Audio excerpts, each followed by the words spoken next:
चलिए, एक बड़ा फैसला निकलकर सामने आता है। बताया जाता है कि एलएसी को लेकर चीन और भारत के बीच सहमति बन गई है। आपको याद होगा, अजीत डोभाल कुछ दिन पहले रूस से मुलाकात करने के लिए पहुंचे थे। व्लादिमीर पुतिन, रूस के राष्ट्रपति से उनकी मुलाकात हुई थी और लंबी बातचीत इस दौरान उनके बीच हुई थी। अब चीन और भारत के बीच रिश्ते ने क्या मोड़ ले लिया है और क्या कुछ दोनों के बीच नजर आ रहा है, आपको इस रिपोर्ट के जरिए दिखाते हैं।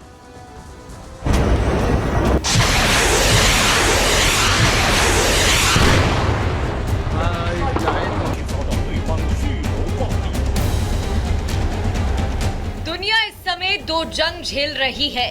पहली जंग रूस और यूक्रेन लड़ रहा है, तो दूसरी जंग इजराइल और हमास के बीच जारी है, जिसमें ईरान भी अप्रत्यक्ष रूप से शामिल है। दोनों ही युद्ध को सुपर पावर अमेरिका और नाटो देश कंट्रोल कर रहे हैं। इस जंग से सबसे ज्यादा नुकसान रूस को हो रहा है। यही वजह है कि ब्रिक्स सम्मेलन के जरिए रूस नया वर्ल्ड ऑर्डर तैयार करने में जुटा है। रूस के राष्ट्रपति व्लादिमीर पुतिन जानते हैं कि भारत के बिना नए वर्ल्ड ऑर्डर को मजबूती नहीं दी जा सकती। यही वजह है कि भारत की कूटनीति को रूस भी समर्थन दे रहा है। विस्तारवादी नीति के लिए बदनाम ड्रैगन भले छोटे छोटे देशों को आंखें दिखाता हो, लेकिन प्रधानमंत्री मोदी की रणनीति और विदेशी कूटनीति ने ड्रैगन को पीछे हटने पर मजबूर कर दिया है। साल 2020 में चाइना ने भारत की धरती कब्जाने की कोशिश की। गलवान घाटी में भारतीय सेना और चीनी सेना में टकराव हुआ, जिसके बाद से भारत लगातार चीन से आंख में आंख डालकर बात कर रहा है। ब्रिक्स सम्मेलन में भी चीन को भारत का सामना करना था। उससे ठीक एक दिन पहले वो खबर आई जिसने साबित कर दिया कि चीन भी झुकता है, बस झुकाने का मद्दा होना चाहिए। ब्रिक्स समिट से पहले भारत और चीन के बीच बॉर्डर एग्रीमेंट हुआ। दोनों देशों के बीच एलएसी पर गश्त को लेकर सहमति बन गई है। इस समझौते को पीएम मोदी और चीन के राष्ट्रपति शी जिनपिंग के बीच संभावित मुलाकात से पहले पूर्वी लद्दाख में जारी सैन्य गतिरोध के समाधान की दिशा में एक बड़ी सफलता के रूप में देखा जा रहा है। I can share with you that over the last several weeks, Indian and Chinese diplomatic and military negotiators have been in close contact with each other in a variety of forums, and as a result of these discussions, agreement has been arrived at on patrolling arrangements along the line of actual control. Experts की माने तो दोनों देशों के बीच समझौता कराने में रूस का अहम रोल रहा है। मौजूदा हालात पर नजर डालें तो कनाडा और भारत के बीच तनाव अपनी चरम पर है। कनाडा के 4 दोस्त अमेरिका, न्यूजीलैंड, यूके और ऑस्ट्रेलिया उसके साथ खड़े हैं। ये सभी देश 5 आइस के सदस्य हैं। दूसरा समूह है ब्रिक्स। कजान में इसके समिट से पुतिन अमेरिका और दुनिया को मैसेज देना चाहते हैं। पुतिन दुनिया को बताना चाहते हैं कि अमेरिका ने कनाडा का साथ देकर ये बता दिया है कि वो किसके ज्यादा करीब है। दूसरी ओर रूस है जो हर मुश्किल में भारत के साथ खड़ा है। वहीं पिछले दिनों रूस और चीन की दोस्ती भी काफी गहरी हुई है। ऐसे में रूस नहीं चाहता था कि उसके 2 दोस्त आपस में लड़े। कनाडा खालिस्तान और आतंकी पुन्नु के मामले में अमेरिका का रवैया भारत के साथ धोखेबाजी वाला रहा है। इसी का फायदा उठाते हुए रूस ने भारत की मुश्किलों को हल करना शुरू किया, जिसका नतीजा ये रहा कि चीन भारत की धरती से पीछे हट गया। भारत, चीन और रूस आज एक मंच पर हैं। इन तीनों देशों का प्रभाव पूरी दुनिया पर है।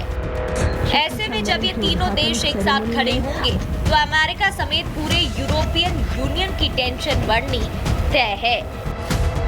Bureau report, Republic Bharat.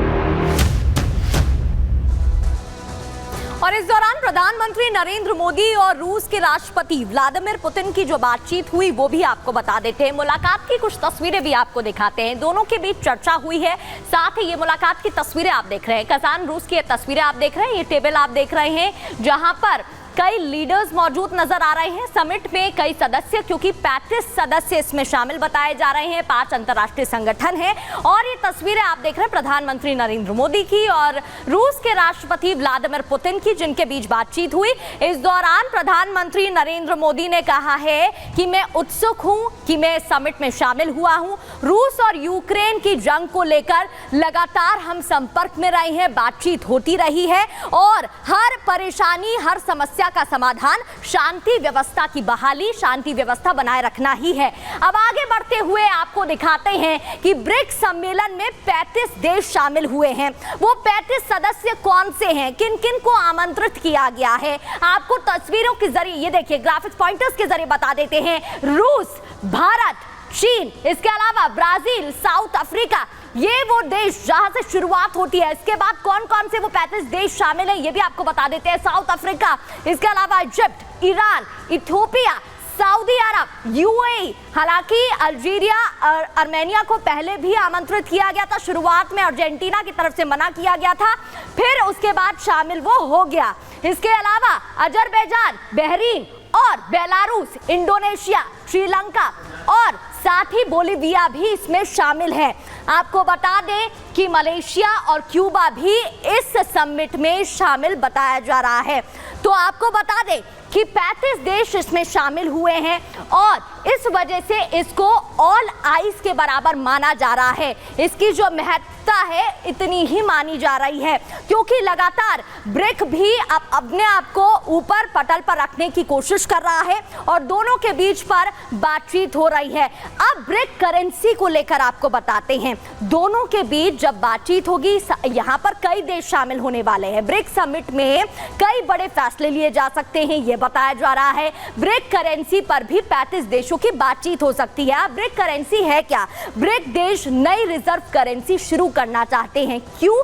क्योंकि डॉलर के प्रभुत्व को टक्कर देने के लिए, यानी कि जो डोमिनेशन डॉलर का है उसके प्रभुत्व को टक्कर देने के लिए इसकी बात हो रही है। इसके अलावा डॉलर के दम पर अमेरिका लगातार प्रतिबंध लगाता है। चीन के साथ अमेरिका की ट्रेड वॉर जारी है और रूस पर अमेरिका ने प्रतिबंध लगाया हुआ है। अमेरिका की दादागिरी खत्म करना ही इसका मकसद है और जो छोटे देश है, चाहे ब्राजील की बात हो, उन्हें ऊपर लाना, उनको ग्रो कराना, आर्थिक तौर पर उनका डेवलपमेंट हो। नई करेंसी से अंतर्राष्ट्रीय वित्तीय सिस्टम को चुनौती दी जाएगी और ब्रिक्स देशों की आर्थिक ताकत भी बढ़ सकती है, ऐसा भी माना जा रहा है। इस वजह से ब्रिक्स करेंसी को लेकर लगातार बातचीत हो रही है।